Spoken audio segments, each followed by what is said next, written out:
Got it. Hi, everybody. Okay. Hi, everybody. Welcome to our program on Hebrew calligraphy tonight. Our guest artist today is Rachel Jackson of Bina Design. Rachel's work is innovative and contemporary, yet rooted in traditional craft and Jewish texts. You can see more of Rachel's work at www.binadesign.com, and I'll put that in the chat so you'll be able to look at that a little bit later. Rachel, we're so glad to see you and learn from you this evening. Give it to you. Thank you so much for bringing me here and for making this happen. Let's just have a small round of applause for Helene. Thank you so much. It's a pleasure to be here. So I do a whole bunch of different things. I am trained as a soferet, a Hebrew scribe, and I do some of that. And I also do bookbinding, and I do some graphic design and a whole bunch of stuff. So today what we're going to do is I'm going to tell you a little bit about how Torahs and other scrolls like that are made. We're going to talk a little bit about that. And then we're going to practice a little bit of Hebrew calligraphy together. And then we're going to do a little project all in 1 hour. It's going to be speedy. Does that sound good? I wish I could really get to know each of you. But in lieu of that, because of both time and the Zoom situation, if you have a question, feel free to raise your hand. If I don't notice you or see you, just unmute yourself and ask a question. And feel free to introduce yourself if you want to. Sound good? Okay. So does everybody have a kit? Okay. Well, we're going to be referencing some of the stuff in the kits. Wait, can I see a show of hands? Raise your hand if you have a kit. Okay. So we'll be referencing something in the kit, and if you don't have a kit, that's okay. There's always time to learn, and the recording will be up. So what I want to do is I'm going to first start by talking about page 3 in the booklet. This just introduces some terminology. So sofer or soferet, sofer is masculine, soferet is feminine, is the Hebrew word for a scribe. And it comes from the word sefer, right? A book, or sefer literally means a scroll, not a book. It just came to me in book. Once scrolls were sort of outdated, a little passé. And there are lots of different kinds of calligraphy. In particular, there's a very specific subset of Hebrew calligraphy called sofrut. Sofrut specifically means ritual Hebrew calligraphy. And sofrut stam is an acronym. That's why sometimes you'll see it in Hebrew. You have an acronym has quote marks before the second to last letter. So that's why sometimes you'll see STA quote M, and that just means it's an acronym for stam. And stam stands for 3 objects: Sefer Torah, a Torah scroll; tefillin, phylacteries worn on the head and arm; and mezuzah, put on a doorway. And there's a sort of little half sibling of these, which is Megillah, which refers to Megillat Esther, the book of Esther. And these are all things that the way they're written is important to the ritual use of them. So, for example, a ketubah, a marriage contract, although it's an important piece of Judaica, it doesn't matter whether it's handwritten or typed, who it's written by, what materials it's written or printed on. It more matters what it says. But in these 3.5 things, Torah, tefillin, mezuzah, and Megillah, it matters how it's written. Does that sort of make sense? Okay. So what materials are Torahs written on? Does anyone know? Is a Torah written on paper? Yes, Leora. Parchment. Yes. A Torah is written on parchment. There are lots of different kinds of parchment. So here are two kinds. You can see these are both made from cows, and these are they're different because of the way they're processed. This is called klaf me'upatz. Klaf means parchment, and me'upatz is just the way it's processed. This is a more standard type of parchment. A little bit, that's the back. Here's the whiter part. Okay, it looks, anyway, I'll tell you about that in a moment. Traditionally, klaf parchment is made only from animals which are traditionally considered kosher for eating. So now that means primarily cows, but in the past, deer, goat, sometimes chicken, it's apparently for small tefillin and mezuzot. Klaf production was always a byproduct of the meat industry. So it used to be you had a cow, at some point you killed the cow, ate the meat, skinned it, and sent the skin off to be processed into parchment. Now, it's going to say for better or for worse, but really mostly just for worse, we have factory farming. And so skins of cows, which are killed in factory farms, are then sold to parchment makers. The animals do not need to be killed in a way that's consistent with the laws of kashrut. They do not need to be shechted. And so there's a really cool Soferet scribe in upstate New York called Linda Motzkin, who is making her own parchment to write her own Torah. And because she lives in upstate New York, she has made a lot of friends with local hunters who give her the skins of deers they catch. Deer, I guess. And she tans the deer hides. Leora Chopper, thank you. The Shoshana Guggenheim is a fantastic artist and Soferet who lives, I think, in Portland, right? Or she's a friend of mine. She lives just a few blocks from me, actually. Oh, great. Fantastic. Yeah. She's wonderful. And she has started this organization called Or Chadash, which is looking to make parchment out of ethically sourced skins. So skins not from factory farming. It's still a tiny minority of the parchment that's available. And she's working on increasing that. And you can see, right, parchment is an animal product. And so it's important to both like think about the animal that it came from. And I think like notice, right, to some extent, the similarities. Parchment has two sides. It has the grain side or the hair side, which is the side that faces outwards that like your hair would grow on. And that often you can see these patterns of follicles. And then there's the flesh side, the side of the skin that faces in. And that's the side that nowadays we write on, which is much smoother, partially just because of the way it's processed. Are there any questions about parchment? Yes, Michelle. Yes. What was the name of the woman you said is sourcing stuff from local people? Because I know a farmer up in upstate New York, and maybe I can make a connection. Oh, thank you. I'm putting her name. Her name is Linda Motzkin. Sorry, cool. Rabbi Linda. She's a really wonderful. I just put it in the chat. She's really Awesome. wonderful. Thanks. Leora. Oh, yeah. I was just curious. You said this is the side we write on these days. Did people used to write on the other side? Yes.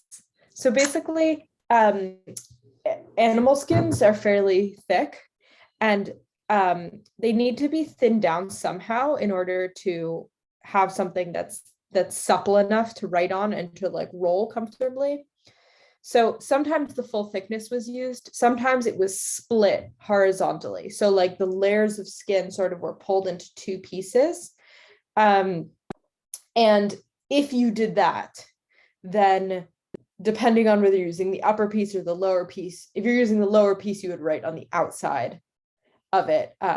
The phrases are, there's dursustus and klaf and gvil, which are different splits of the parchment. But nowadays, everything is considered klaf, and everything we write on the inside. But yeah, although there are Sephardim who write on gvil, which is full thickness, and it feels halfway between parchment and leather. So other materials used for writing.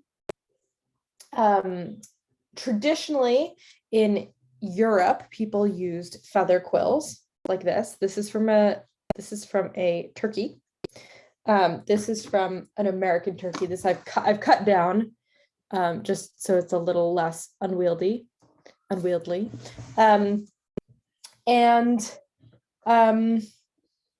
These, in order to have a quill that's thick enough and hefty enough, you need a pretty hefty feather.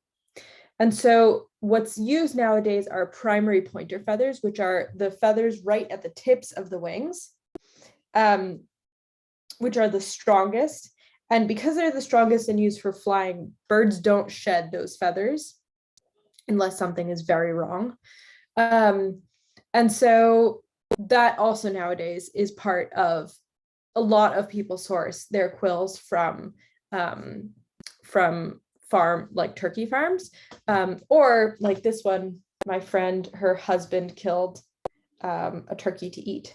And so this was one of the quills, one of the feathers from that turkey. In North Africa and the Middle East and parts of Asia, people used and still use reed pens. So this is an example. This is a bamboo pen. It's cut in a similar way, and you dip it in ink, similar to a feather quill. And we know in the times of the Talmud, they used reeds because the Talmud asks, why is the Torah written with a reed pen? And the answer is because reeds are both strong and flexible. But that also tells us what they were using, because they didn't say, why is the Torah written with a feather quill? Now, in order to actually write, you need to write with some kind of ink. This is an example. This is sort of a modern day bottle of Sofruit ink. There are lots of different kinds of brands and different kinds. The ingredients all need to be kosher. It is theoretically edible, but it tastes really awful. The main thing that makes it black is soot, which comes from traditionally they say burning of and that is mixed with a bunch of different things. It's a water-based dye, so it's water-based ink, so it's mixed with water. It's also mixed with a gall nut. So this is a gall nut, which I found on a hike in California. Basically, a gall wasp will lay its eggs inside under the surface of an oak tree. I think other trees too, but primarily oak trees. And the oak tree responds by growing this gall nut, which is very light but very hard. It sort of sounds hollowish. And then the wasp eggs grow, and as they develop, they eat their way out, and then they fly away through these tiny holes. You see that tiny hole? The hole tells you that there are no more wasps in here. So you can grind up the gall nut, and it's very high in tannins, which helps.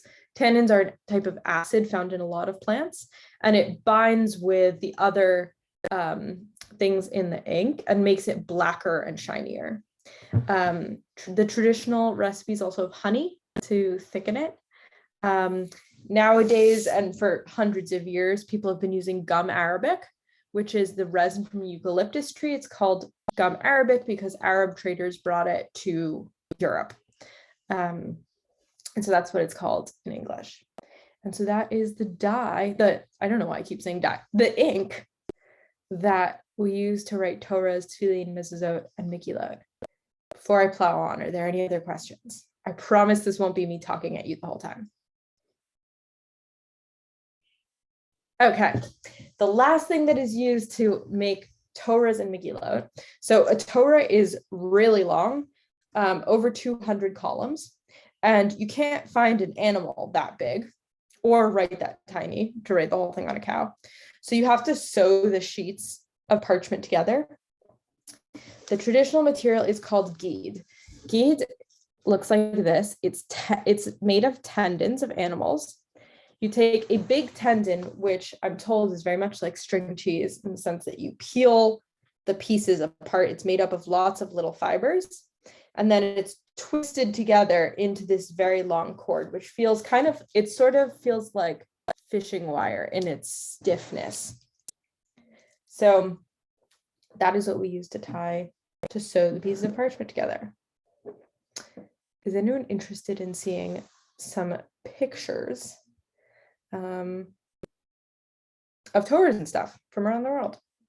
One thing I will say is that there are a lot of rules. We're not going to get into this in depth today, but there are a lot of rules about how you write and the intention in which you write and the order you write things in. It takes literally years of study. And every letter has to be done according to the halachot, the rules. Otherwise, the whole thing is pasul. It's not kosher and not fit for use. So this training to become a scribe involves both learning all these rules, and learning the practical elements of how to use a quill and stuff like that. Okay, are you ready to see some examples? Okay, bear with me while I struggle to start a slideshow. Okay, so I'm going to show you a couple examples of Hebrew calligraphy in Torahs and Megillot, and then we're going to talk about a little bit about the project that we're going to do today. Sound good? So this is a Torah from Kaifeng, China. And you can see different scripts from around the world. It's kind of like an accent, the way, just like an audible accent. The way people wrote Hebrew was influenced by the scripts and times of where they lived and when they lived. So this is from Spain. This is a very classic Spanish and Portuguese script. It's very rounded, and you can see it looks very different, right? The parchment looks different. The script looks different. Very different size lettering for the line. This is a very, very medieval looking German script, quite heavy, quite beautiful. I mean, they're all beautiful in their own ways. This is what's called the Beit Yosef script. This is a very standard script, and a lot of Torahs nowadays look like this in terms of the script, like the font that they're using. It's relatively heavy. The horizontal strokes are very heavy in Yosef. Okay. We're not going to be writing Torahs today.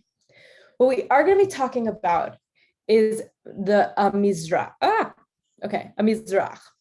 So all throughout time, people have been sort of pining and thinking about Israel and praying towards Israel from whatever direction you are in. Most people, right, have been to the west. Most Jewish communities, not all, have been to the west of Jerusalem. And so when they pray towards the east, Mizrah. And so there's this long tradition of doing signs that are decorative that say Mizrah, say east. So here's one example, even made in the land of Israel, but to be hung in a synagogue or someone's home, showing you which direction. So this, I believe, is a drawing. Here's another style of, okay, am I blocking? I can't tell. On my screen, your faces are in front of the drawing, and I can't tell if you're seeing that too. No? Okay, great. So this is another example, very different style. It says Mizrah right at the top. the very top center over that menorah, with a picture, right, of the Beit HaMikdash, the temple in the middle. Here, I don't know where this was drawn, but this also has a picture of the temple, although it also looks like the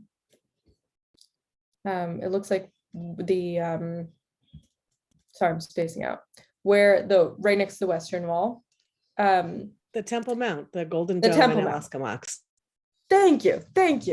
My apologies. It's the 8 p.m. blues. The Al-Aqsa Mosque, that's what I was thinking of, which is also, it's a little blue, which is appropriate because the Al-Aqsa Mosque is a little blue. And this one, incredibly complex, also this is a very like German, Polish script, similar to that Torah that we saw. Look, let me look at the lettering really closely, and then I'm going to scroll back to that German. Do you see the Mizrah? Okay, now, do you see? It's sort of similar in style to this type of a script. Anyway, here's another Mizrah. And last but not least, here's a little one I made, and it's laser cut wood veneer and watercolor underneath. So very different style, very different place. Now, are there any questions about any of that, or are we feeling ready to start and try our hands at some calligraphy?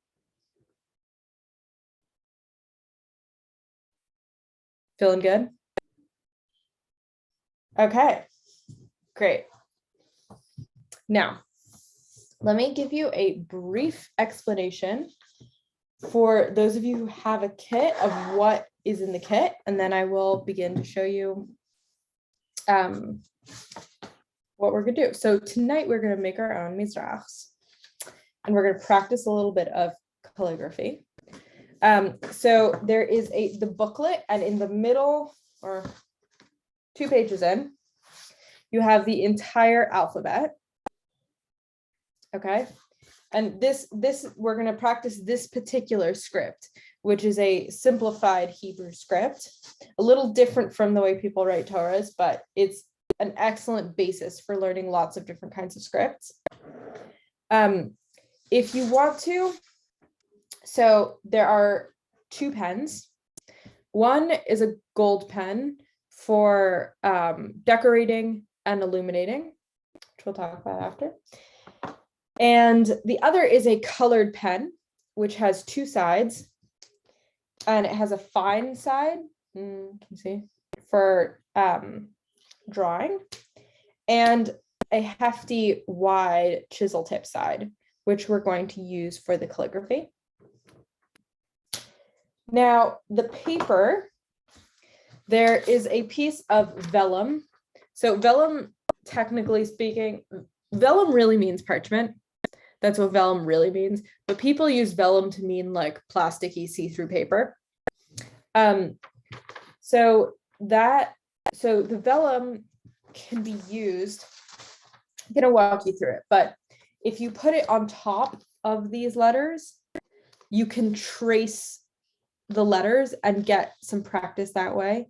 The pens can be a little bit bleedy on the vellum, but move quickly, pick up the pen as soon as you're done, and it can still be good practice. We have a piece of paper like this with these lines.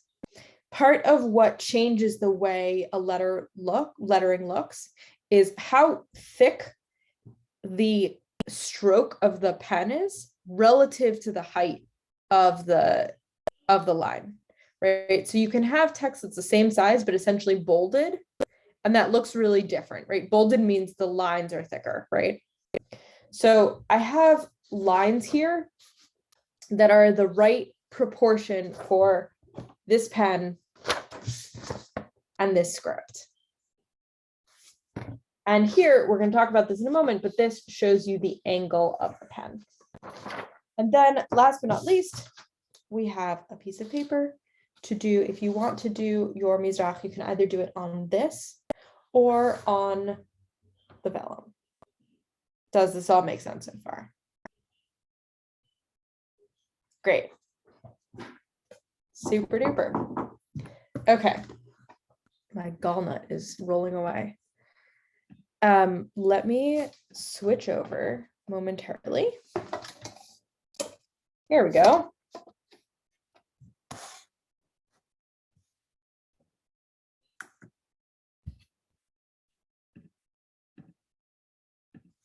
Okay. Now, this particular script, one of the things that creates the shapes of the letters is what angle you hold the pen at, okay?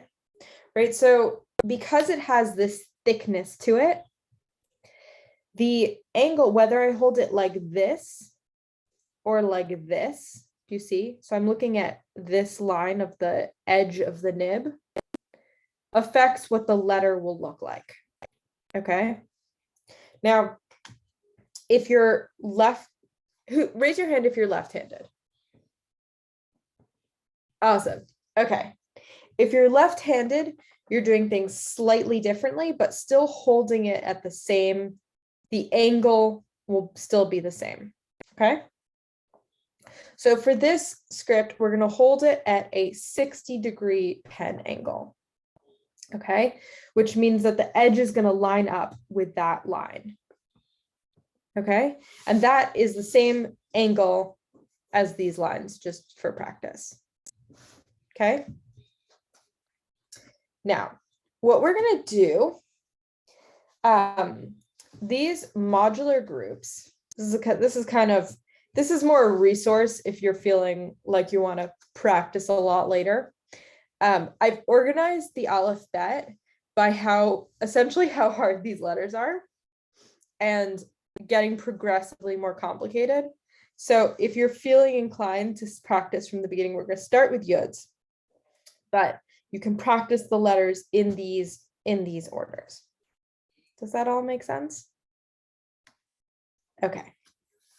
Now, the most basic letter in the Hebrew alphabet, actually, let me ask that as a question. What do we think the most basic letter, the smallest unit is in the Hebrew alphabet? Yod. Uh-huh. Yod. Exactly. In any script, yod is always like, it's like the atom, of which after all molecules are formed. And in English, right, when we write, our writing rests on the bottom of the line, right? The letters have gravity. They all sit on top of the bottom line. In Hebrew, it's the opposite. The letters hang on the top of the line as if they were sort of like laundry hanging on a line. Clean laundry, you know, drying outdoors in the summer sun. So what I'm going to do is I'm going to start my yod, and I'm going to show you using these lines as practice. I'm going to line my nib up, and I'm going to go along and down. Okay. And because of the angle that I was holding that at, the pen at, I get this nice chiseled, this line, right, is parallel to that line just by how I held the thing, even though the motion, if I were to do the exact same thing with this ballpoint pen, I would get this.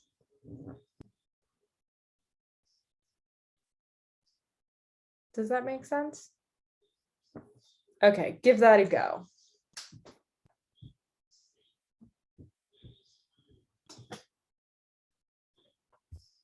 Beautiful, Stacy.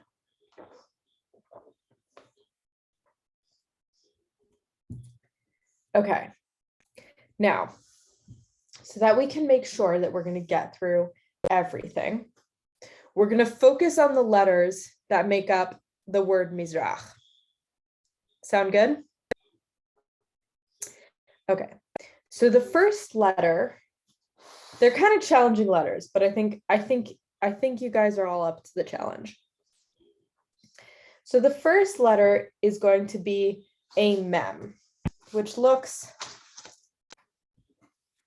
like this. Okay, and a mem is composed of a kaf and a vav. And again, this line, right, is just by how I'm holding the pen. So I'm going to start like I did in the yud. I'm going to hold my pen at an angle. I'm going to go along, but a little farther than the yud and down.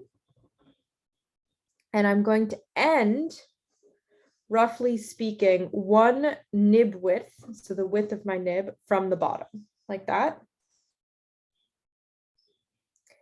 I will repeat this. So if this is going too fast, or if you want to just watch, that's totally fine. I'm going to go back and I'm going to give a bottom held at the same angle that stops right there. And then right next to it, I'm going to do similar to the yud, like this, except I'm going to go all the way down to the bottom. And then I'm going to just with the very, very tip, connect the two strokes like that. Does that make sense?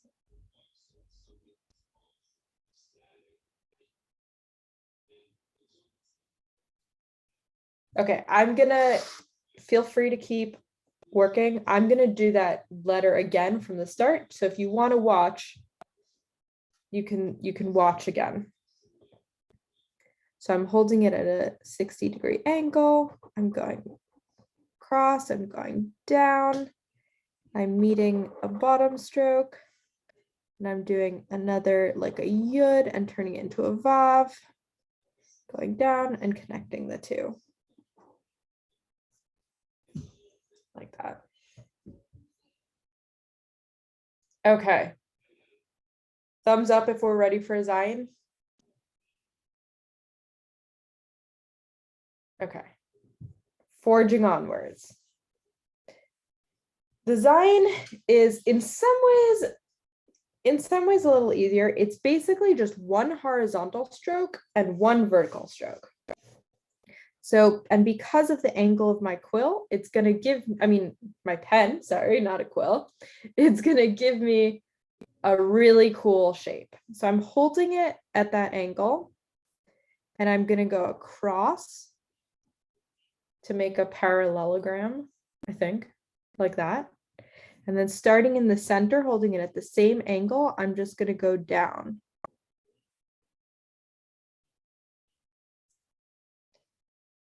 And there I have a Zion. So I'm going to do that again.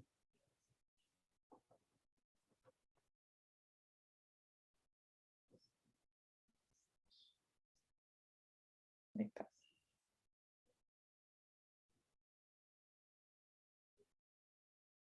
Are there any questions so far? No questions at all? Okay. I guess I haven't said anything too confusing. Maybe I should say something really cryptic. Okay. The next letter in Mizrah is going to be a resh. And so the resh is essentially like a gigantic yud. Okay. So we're going to do it exactly the same way. So I'm going to go across and down like that.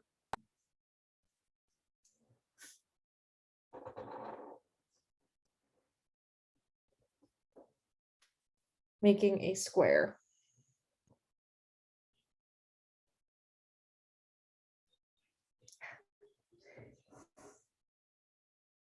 And lastly,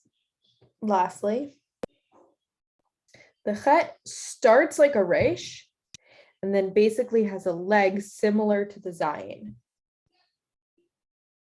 So what I'm going to do is I'm going to start like the Resh.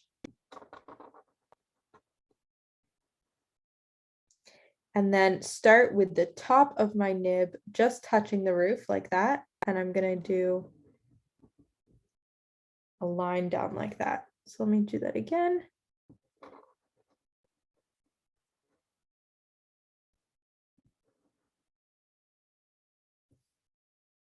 Like that.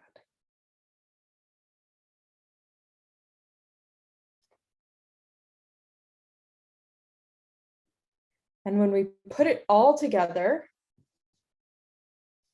we're going to get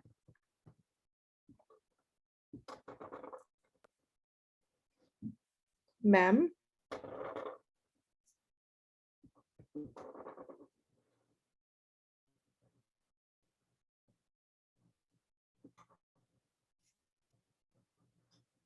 Zayin. Oh.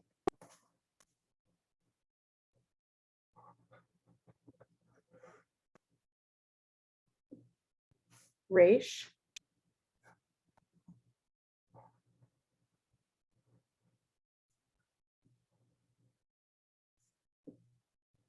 Chet.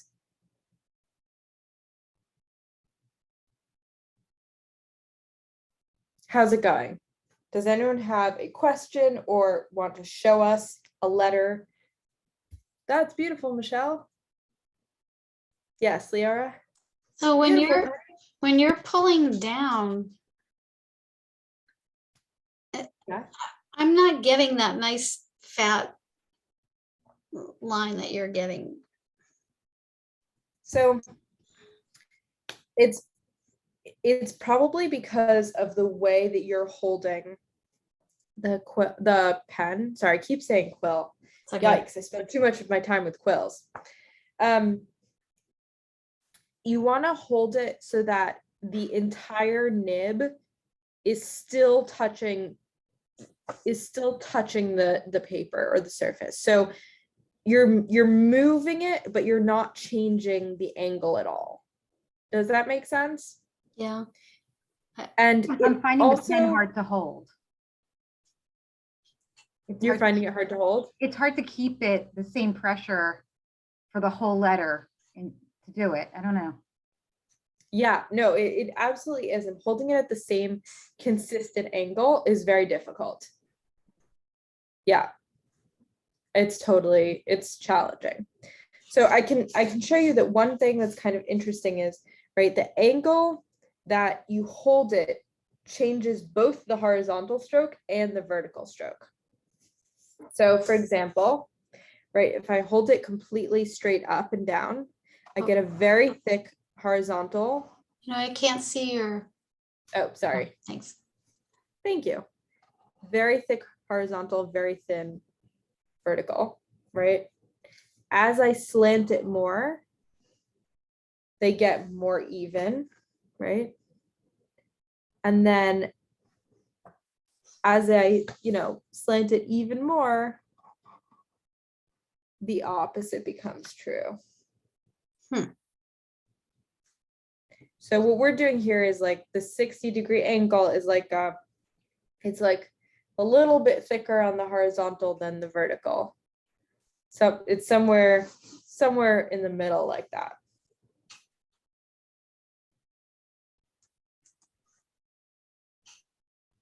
Does that make sense? Okay, so we have 20 minutes left. And so I want to give everybody time to make a Mizrah that they can either hang in their home or give to a friend. And I can also obviously answer questions. If you're using there are some ideas here for illuminations. If you want to draw just like ideas, you can either copy them, or if you're using the clear paper, you can copy through them. And I will also give you some ideas of how to use the gold with the colored marker. Does that sound good? Okay.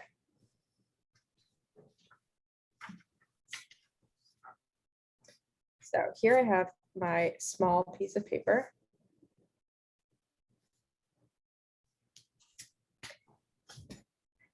And I'm going to write out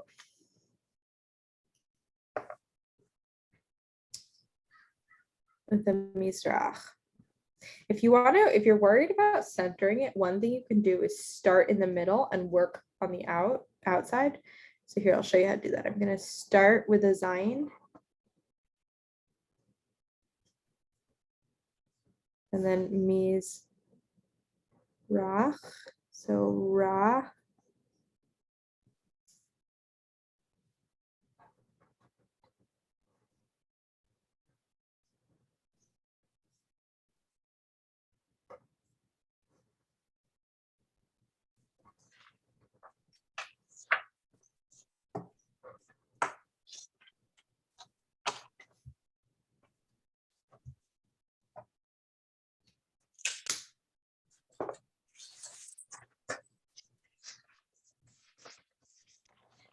You're welcome to use either the paper without the lines or the paper with the lines, whatever's, or the clear paper.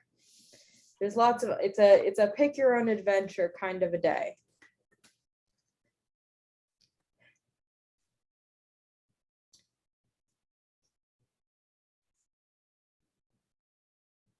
So one very, very traditional, very medieval way to use the gold marker is to outline the letters like this.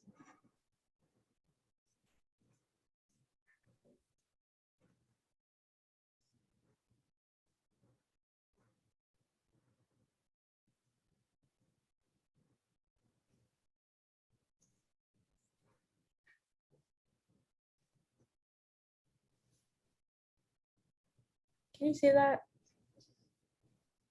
Yeah.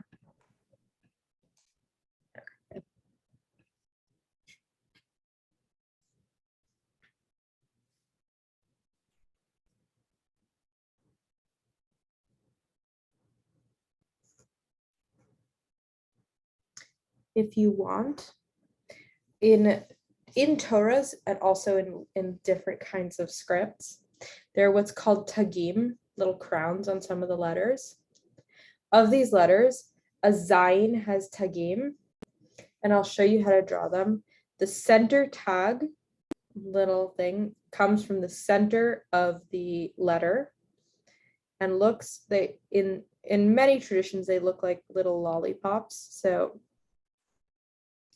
this one's, I made it very tall. It's usually about that tall, but I made it very tall so that it would be kind of fun. And then one on each side like this. So if you're feeling like decorating and crowns are feeling, it's a crown kind of a day, that's one option.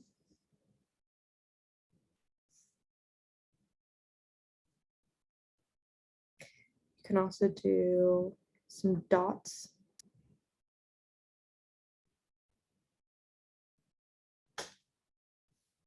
On the inside of your letters.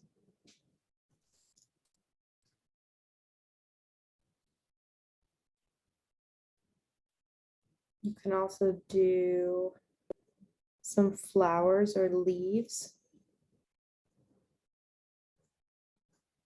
It's a very classical kind of illumination to do nature things coming off your letters.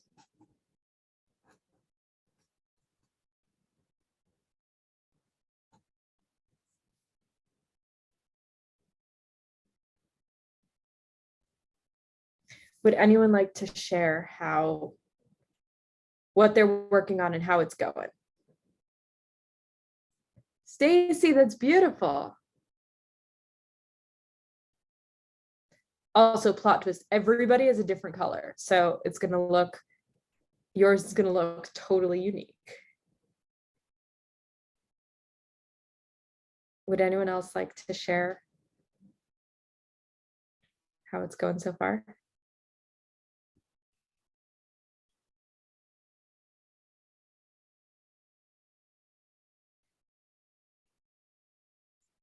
Liz, how's it going holding the pen? Still feeling challenging? I'm working on it. I just keep like, the ones on the top are really bad. I'm getting better on the bottom. That looks great. I'm just having a hard time with the angle, but I'm working on it. For sure, for sure. That looks fantastic. Thanks. Next question. Yeah, Judy, please. Okay, I understand that it's practice. I do a lot of handwork, and my first smocking stitches, no two were the same, and of course they got better. Are you a good, could you give us, or you a good resource if we want other color pens or whatever? Yeah, absolutely. I can tell you where to buy lots and lots of supplies. Calligraphy supplies are endless. Yes. I know. I think the Stadler pens are quite good. And most art stores have, let me just, so there are these kinds, right? These kinds of essentially markers that have ink in them. And there are lots of kinds of calligraphy markers that you can get. And then there are also dip pens, which is a whole nother kettle of fish and essentially works. I can show you what that looks like. It is essentially a more modern version of a quill.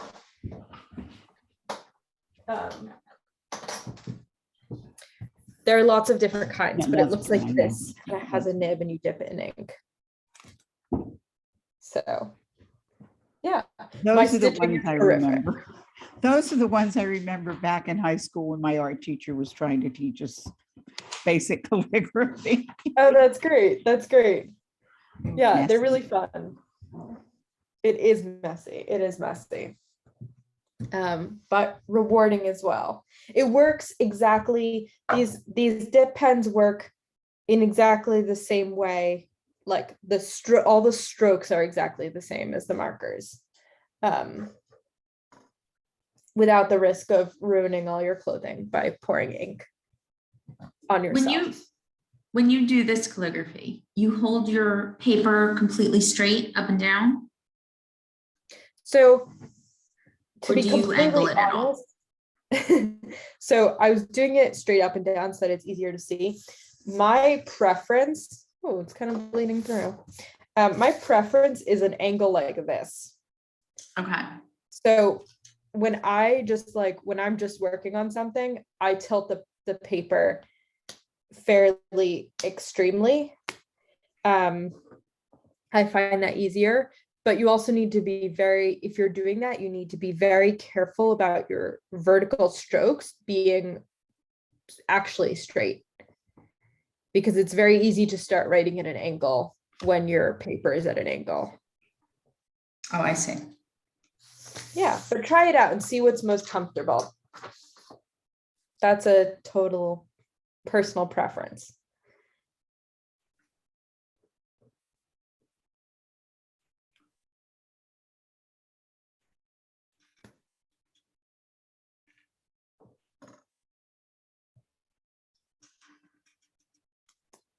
Are there any other questions or comments or anything else? Sharing? Yes, Barbara. I'm having trouble with my the lines, like the straight lines, like these here. Like this. I'm trying to get it up more on an angle, but I'm having trouble getting it on an angle. So like how far down do you hold the pen to the paper? So one way that you can sort of practice that, I think I understand what you're asking. If not, correct me.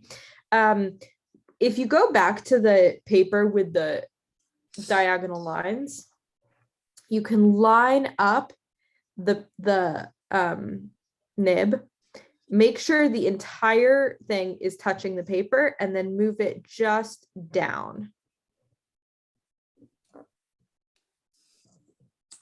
Does that make Yeah. sense? Yes, but also when I come around a corner, you know, like for here,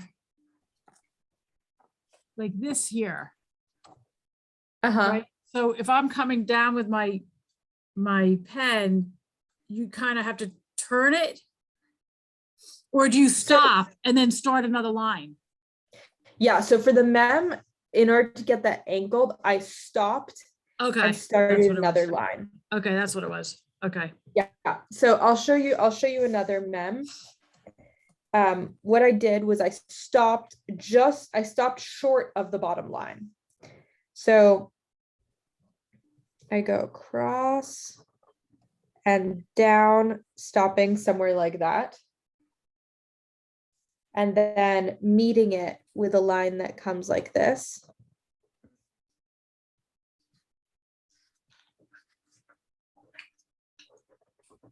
And then getting that Vav shape. Better. Yeah, did that help? Yeah, I I think so. keep making it tet instead of a mem. They're just Yeah. connected in the wrong place. It's just really hard. Yeah, it's tough. It's tough. It's hard to get the spacing between the Kaf part and the Vav part.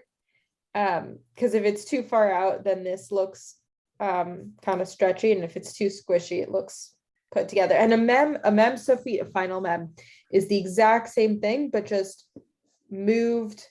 essentially moved in. So as if this was all connected. So mem Sophie, the final versions are always related to the medial forms. There you go. Right, so this you can sort of imagine is sort of like a vav. Here we go, a vav and a kaf, just like we have a kaf and a vav.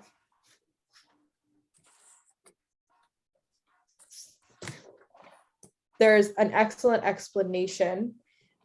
This vav part, circle it, this is called the beak in Hebrew.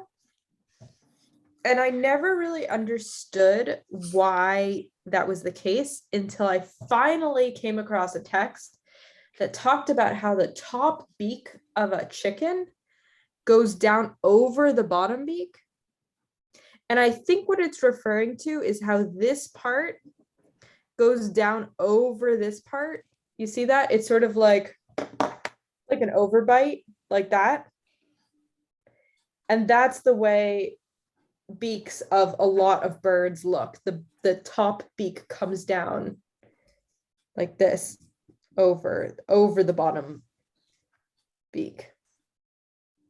Kind of wacky. And I think my parents have chickens, so I've spent time with chickens, but it's a metaphor that I think makes more sense if you've actually lived with chickens, which I have not.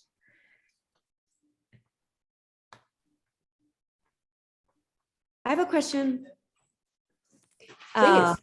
Can you just show us your fancy lettering with the gold part? Like, I wanted to copy that. Yeah, I want to. Took a screenshot. Oh, This was just examples. You could do any one of these across. I mean, the tagim, the crowns only go on the Zion, but you could do dots on all the letters. You could do leaves on all the letters. You could outline all the letters.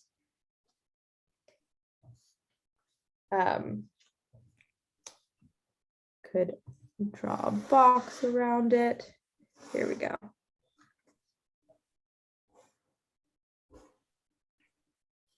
There are lots of ways to decorate this. I was telling Stacy that last week I took a paper cutting class, and it was very similar to the one that you showed us that you made with the wood. They taught us how to do Mizrah with paper cutting, and we saw all kinds of examples with that. And so this dovetails really nicely with that. That's so cool. That's so neat. What was the class through? Through my school in River Edge, New Jersey, the sisterhood put it together. That's so cool. Mizrachs are in. Exactly. Helene, will the recording be available later? The recording will be available hopefully tomorrow. Barbara can speak to that a little bit better than I can about when it's going to be up, because she's our putter-upper. So she says Great. tomorrow night. Fantastic. And I will put the link for where to find that tomorrow also. Maureen, I think you need to, our next class needs to be a paper cutting class. Perhaps so. Perhaps so. Well, That one of the sounds things great. that the instructor was telling us was that she was asked to do a ketubah, and she went to her own calligraphy teacher and said, you know, I had taken this calligraphy class with you. I'm really scared to do the calligraphy. Will you do it for me? And he said, no. He said, okay, well, I will. But how much are they charging you for the ketubah and the paper cutting? And she said, like $500. Or are you charging them rather? And he said, great, I'll charge you 600. And she said, that's ridiculous. And he said, I know. Go in the room, sit down and write it. So now she said she does all her own calligraphy. Oh my goodness. Because Wow. he wouldn't do it for her. Do you know why he wouldn't do it for her? Because he didn't want her to come to him every time she had a ketubah to do. He wanted her to know how to do it and to be able to do it herself. That's amazing. Wow. I mean, Yeah. that's a tough way to teach someone, but I'm glad that it worked. Exactly. So That's Rachel, great. you and she should get together and do classes together. Absolutely. Absolutely. Yeah. Calligraphy has a lot of different uses. And also like it can just be, you know, you can make art pieces, you can make ketubot, you can also just sit down and with a marker and just, you know, a cup of tea or a glass of wine or, you know, or a glass of water, and just enjoy the ink on the paper, which continues to amaze me, even though you would think it gets old, but somehow that ink on that paper just doesn't get old. Are there any tips for getting your parts of your mem close enough to look like one letter, but far enough apart that they don't look like a mem sophite? For Just sure. practice.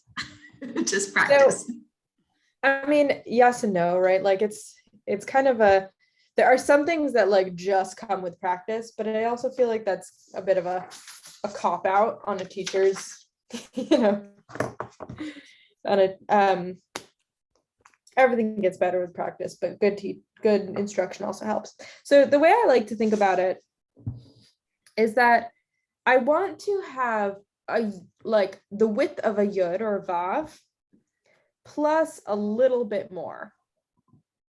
So this is actually much easier if you're left-handed, right? Because if you're left-handed, one way you can do it is you can start here and go like that and do it perfectly and know how much space you have to the right. If you're right-handed, let's see, let's do the first part of the mem.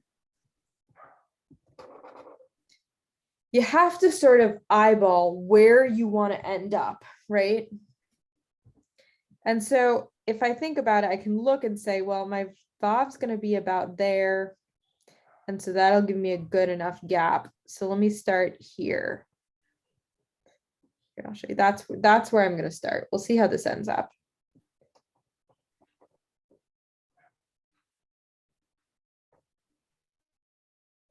That's about close enough. Was that helpful? Yes. Yes. No And so wonder the- my left-handed daughter's Hebrew all those years was so much better than her English handwriting. Yeah, it's also when you're working with ink, left-handed people have a huge advantage in Hebrew because you're not smudging your own work. Whereas when you're right-handed, you have to be very careful with ink that doesn't dry quickly, that as you write, you're not smudging with your hand what you've already done.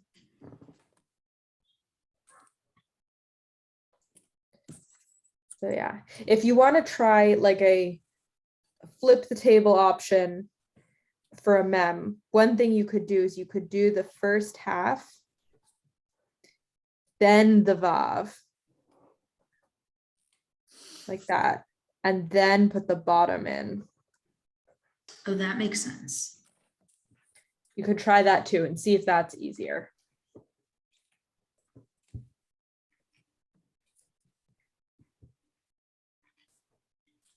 Are there any other questions or thoughts, hopes, dreams?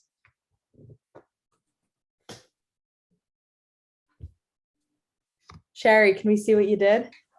Got a little glimpse there. I think I like that mem much better. Oh, good. Thank you. Oh, beautiful, Sherry.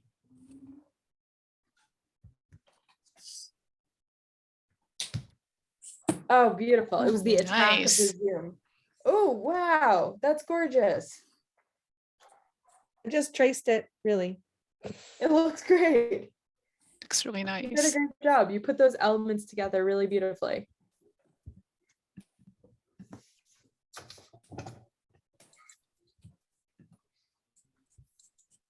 Awesome.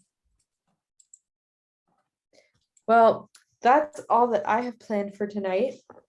It's been such a pleasure getting to know you all. If you have any questions, I'm going to put my email in the chat. It's Rachel B as in boy Jackson@gmail.com. You're always welcome to email me. You can see more of my work at Bina. Oops, sorry, I did not. Here we go.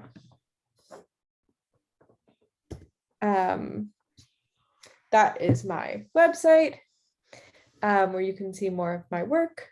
And I hope maybe that this will be beginning of a journey of hanging out with Hebrew letters and having fun. Thank you so much. This was terrific. This is awesome. Thank you. So I have a course. suggestion, if people are willing, if you are done and you want to send photos of your calligraphy or a selfie of yourself attempting to do calligraphy, send it in to adulted@bethelYardley.org and we'll put it someplace. We'll post it someplace and let you all know so that you can take a look and make you at least briefly famous. And we'll certainly share it with Rachel. And obviously this program will be up on the recording that it's also in the chat. Should we all, we could also all hold up our pieces and take a screenshot. Would people feel comfortable with that? Sure, why not? Okay, you're just a second, because you're pinned at the moment. So You have to unpin her. Yeah. Okay. We Unpin remove me, spotlight. unpin me. Great. Okay. So get onto gallery view, everybody. Whoops.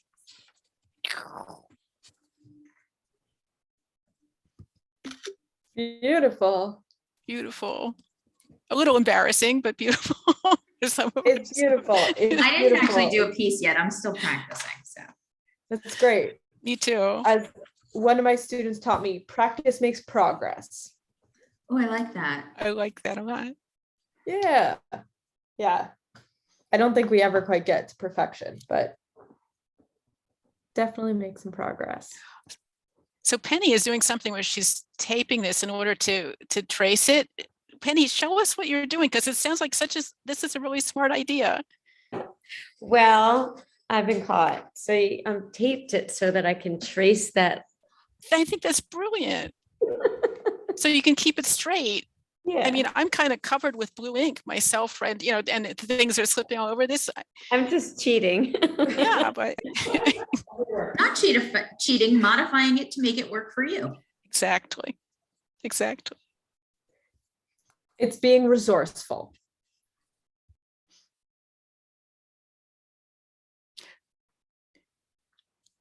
Oops. Judy, I'm sorry, you're muted, but you're saying something. I'm probably telling my puppy to leave my other dog Oh. alone because right now they're using my kitchen as a gymnasium. Oh. It's been, they've been rocking and rolling this whole time. Well, thank you, Penny. everyone. Thank you. Oh, let's see. Sorry, if you're having trouble tracing and you want to trace through the paper, also wait until morning and you do it, hold it up to a window.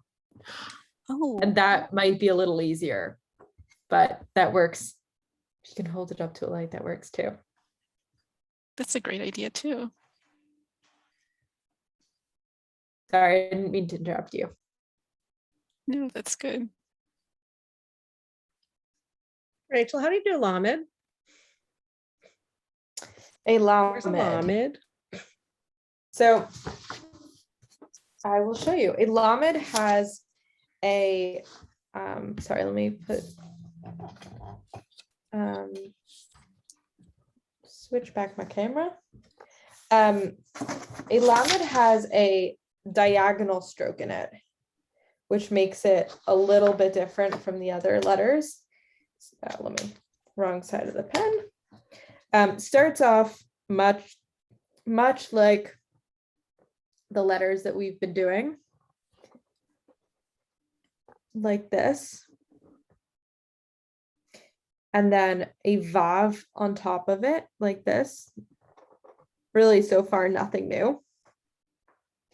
And then I'm going to start in the center of the letter here and go diagonally up and do a stroke like that. And that gives me the leg of the lamed. There are a couple letters that have those diagonal strokes, but yeah. Ooh. Pretty. Beautiful, beautiful. Very nice. Yeah. Excellent.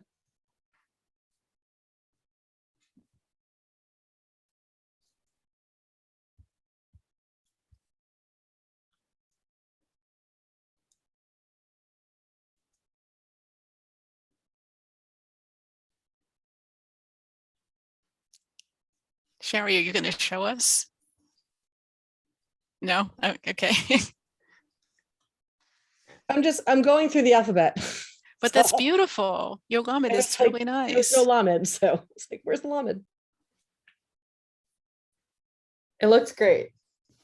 And you can always consult the booklet that has The all. Lamed's not in the booklet. That's why I Yes, asked. it is. It is where? Is there last line on page 5? The Yud's not in the Mhm. booklet, but the rest of them are. I was looking at the modular groups. I wasn't looking at the other Oh thing. gosh. Sorry. I guess I forgot it. You're absolutely right. It's just not there. My apologies.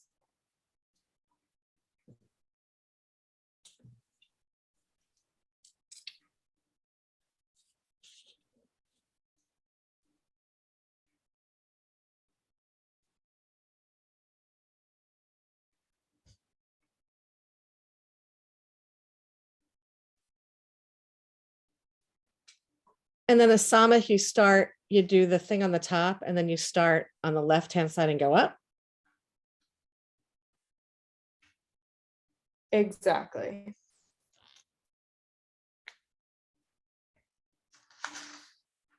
It's similar to in terms of how you do the strokes to the mem Sophie, the final mem.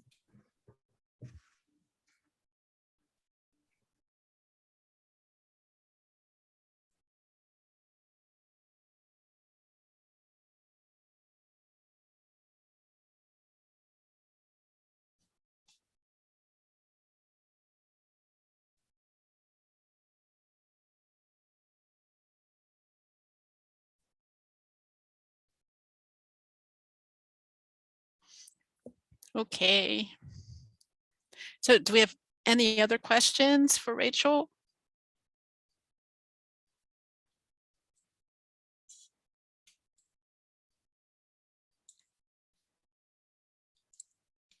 If not, then we should probably call it an evening. I have just one more thing I'd like to put in the chat, and that is if you have questions or suggestions for adult ed, or you just want to get on the mailing list or whatever, that's the adulted@bethelYardley.org. Please let me know. I'd love to hear from you about, your thoughts about tonight and any suggestions you might have. And besides that, I just want to say a huge thank you to Rachel. I mean, this has just been terrific and really special. So thank you so much. Huge thank you to Thank you, Rachel girl. and to Helene and to Barbara for handing out the kits. For sure. And for posting our recording tomorrow. Thank you very much for being on the boots on the ground in Yardley. Absolutely. Great job. Thanks for letting me join you all from all the other side of the country. We're so happy to have you. You're Yes. always welcome. Thank you. This is very cool. Have a good night. Good night, Thank you. everybody. Good Bye. night. Good night. Thank you. Good night.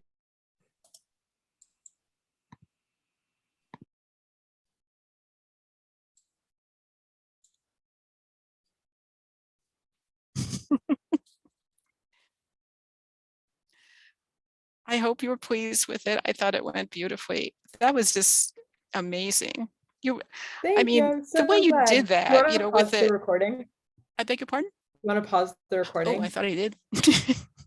No pressure.